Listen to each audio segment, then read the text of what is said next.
A warm welcome to you, dear friends of art.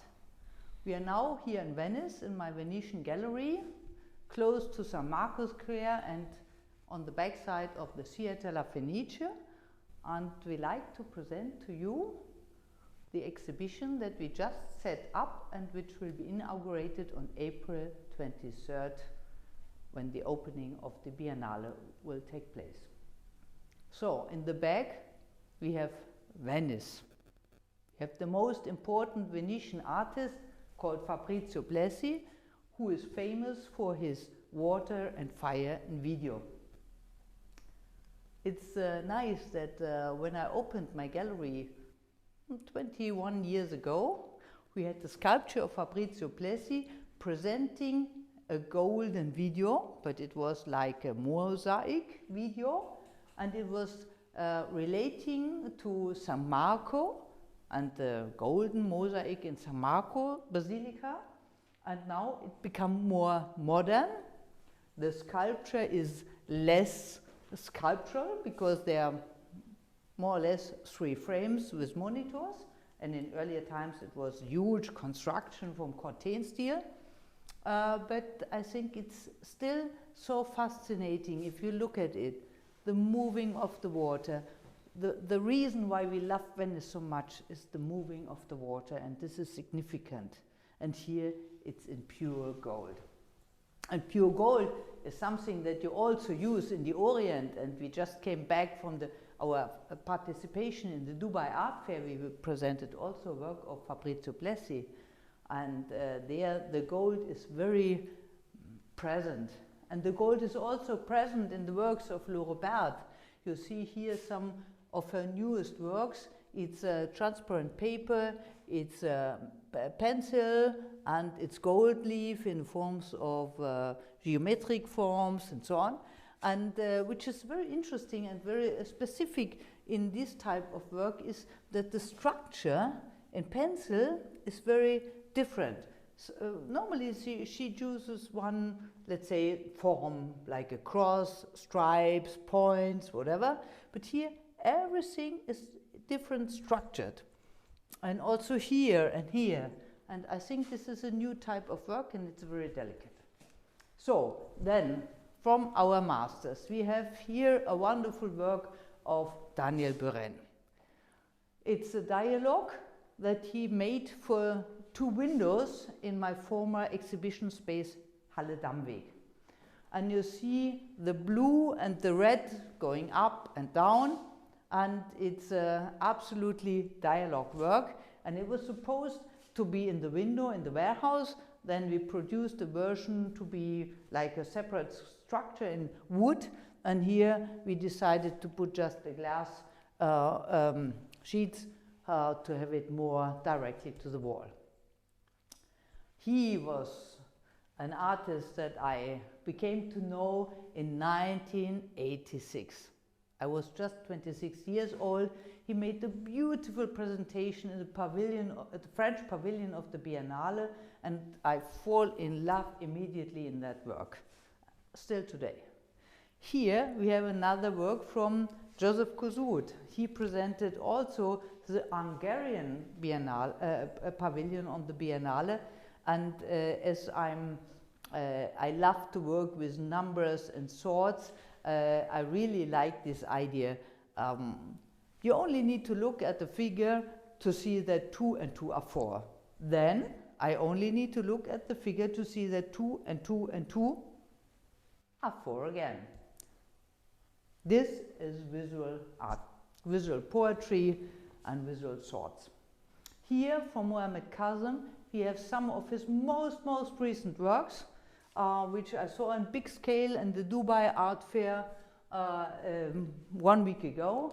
They are called Coordinates, and it's very exciting to see how he connects the structure of the scratches with the color. It's very poetically, and it looks like the rivers. This is Red River and Blue River, and somehow you could relate it to Blasi, who took also the blue water and the red fire for his movement in the video. So here we have some more works of Mohamed Kazem. Is because he very often records the sounds when he is doing these paper scratches with a scissor. And what is these diagonal sounds, I think it's called, is interesting because sometimes some are up. You see, this is down, and this is even more down. And it's very interesting that in a paperwork you see this deepness, this three-dimensionality. It's a beautiful work, by the way. And here, this is absolutely, I mean, I speak of an exhibition that's called "On the Change of Time." It's the work Waves.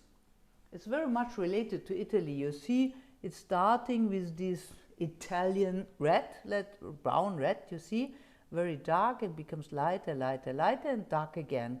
And then the scratches within the color is a very, very beautiful work. The waves, the movement, very poetic. I really love it. And here you have the color of fire, but waves.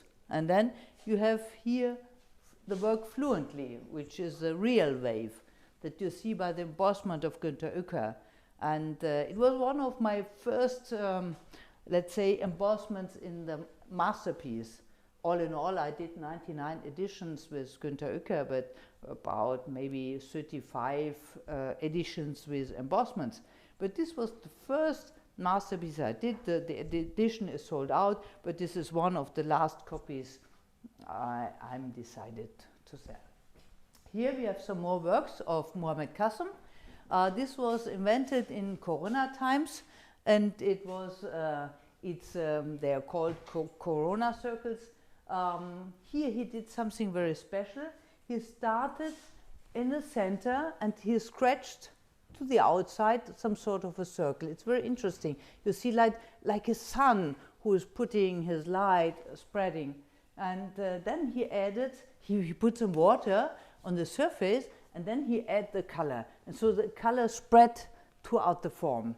And it's really beautiful to see how different all these examples are. This is an almost closed circle. This is a very strong one. This is a very delicate one. Here he put maybe different points of color. And so you see how big the variation can be. And these are only 4 examples of plenty of them more.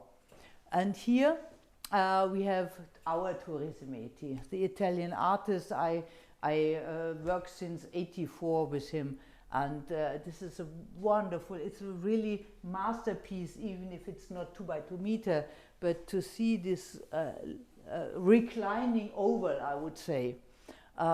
It's a very narrow oval, and it's a little turned in diagonal, but it's interesting to see this in the dialogue with the print, which has 3 ovals. They're almost circles, much more round. This is much more thin as you want, and this is going from left to right, and this from right to left. Wonderful work, absolutely masterwork. Here we have Hans-Jörg Glattfelder. He's a Swiss artist, and he is first time in my gallery in Venice here. We see 2 beautiful examples. His concept is the non-Euclidic metaphors. It sounds very difficult, but the final result is Euclid constructed his space like maybe children does, with parallel lines, and you want to make perspective, then you put another point and so. But these are non-Euclidic metaphors because there are no square, no parallel lines, even if it looks like. But as Eduardo Chillida says, the rectangle is intolerant.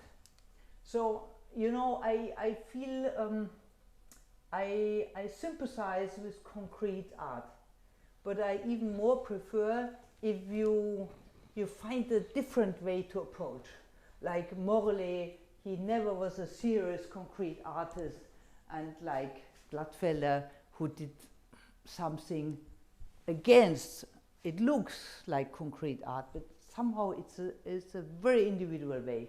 And here, this work is interesting too. It consists of 5 colors, pentachromic, whatever, variation. So you see blue, green, red, black, gray. Blue, green, red, black, gray. Blue, green, red, black, gray. So, and so on and so on. First, if you look at it, you wonder, what could be the construction here? We have 3 red and blue. You don't understand how it's made. But then finally you understand the system. And it's very interesting that these shaped canvas, they always seems to appear from the first view like a square, but they are never a square, and there are no parallel lines. And even though here you have the 4 colors, in all direction it functions.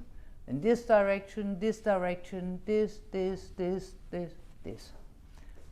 So it's a really exciting work, and only when you arrive here, or here, better here, you understand even this is not a square, just look like.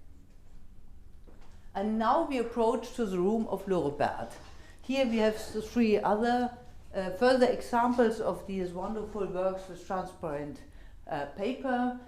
Here you see again how beautiful this circle is filled with little pieces of gold leaf in the form of a circle. We have stripes, we have crosses, we have lines, and so on. This is a really unique series because she always changes, let's say, the structure of her forms. And this is from this year, the beginning of the year, and it was a good cycle of works. And in addition, she did these works with Japanese paper, and they are in little squares and different colors. And maybe, Laurent, you like to tell us something about your ideas to these works. Oh. This is Japanese paper. You put color, you put papyrus, you put gold leaf. Yeah. And inside from the paper is butter, cotton. Cotton, yeah. Cotton. And I make these forms and like these colors now, perhaps more colors comes later. And this is the stamp from Korea, your signature in Korean, yeah? And so here for this cycle you decided you choose only little crosses for a structure, let's say. Yeah. Because you have other elements which are... I like that the color is not so strong with Bleistift. With pencil? With pencil, and so is it different from the nasser color. So it's very delicate. Yeah. And this is the papyrus that you brought from Egypt from your exhibition in 1996 in the Echnaton Museum. In Cairo. And so you still work with the contrast of the brown of the papyrus, of the Japanese paper, of the beautiful gold leaf that you took from the Emirates, more or less, and with the color and the structure. It is handmade paper, 20 gram degree. 20 degree. The Japanese paper is a rice paper. Handmade. And it's filled with cotton, little cotton pillows. And it's a beautiful series. We see here really first time exhibited all the first works of this cycle, but there are now existing approximately 20 of them. And there will become more maybe. Yeah. So then we just have this masterpiece to introduce to you. This is a wonderful work. It's 90 by 90 centimeter. It's made with this Japanese paper. By the way, it's the same Japanese paper like Laurent uses here, but this is treated in a different way. Here, the other way she filled it with cotton, and here there are very little pieces like 5 or 6 by 6 centimeter. They are turned around, they are crumbled, they're glued, and they are closed. And then in the center she puts, of course, at first, the hexagon in gold leaf.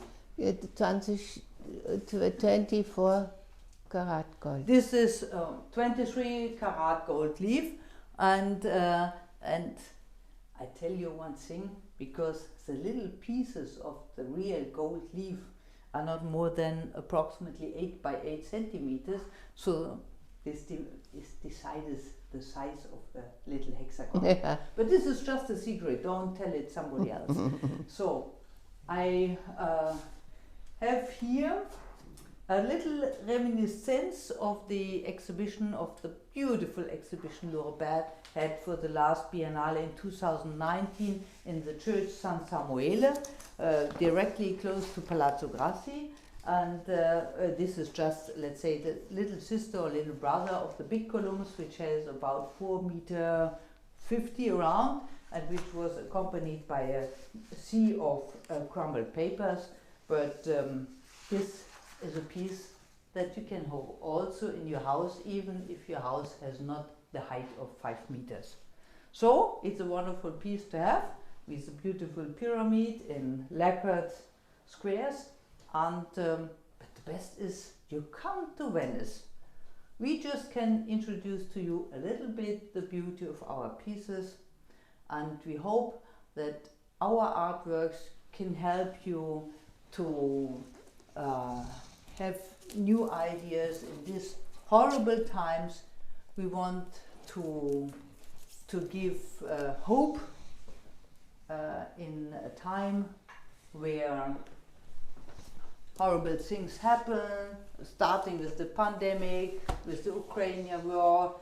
But I think we need to have new ideas, and maybe the art can help us to have new ideas.